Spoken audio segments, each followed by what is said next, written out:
Esu Rokas jau. O aš Tomas Šimlevičius. Pristatinėsiu projektus su tom.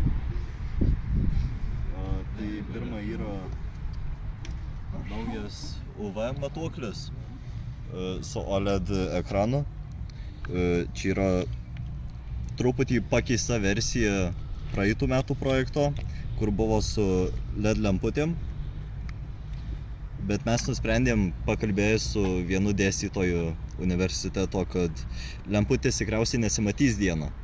Tai OLED ekranus būtų geriau ir daug efektyviau.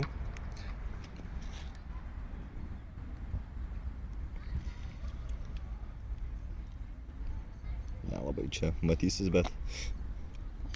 Matosi. Tik tai, o kodėl čia... Nes ekranas. Ir vaizdo kamera, šiaip tai matosi visai geras vaizdas ir visi šitie duomenys, o nežinau kodėl šitas telefonas atrodo, kad čia nėra. Per mažai kadrų tikriausiai gaudo. Tai toliau tęs. Tai čia yra toksai sudėtingesnė versija, rankos dydžio, delno. Ir vieną skaičių po kablelio tikslumu, indeksą ultravioletinių spindulių. Kadangi mes ieškojom ekraniuko ir visų kitų komponentų, tai užkliuvom už tokių lipdukų, kurie reaguoja į saulės šviesą ir irgi matuoja ultravioletinį indeksą.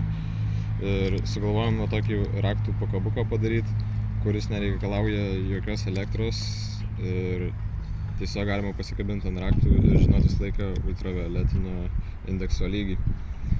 Kada teptis kremą nuo saulės, o kada nereikia jo.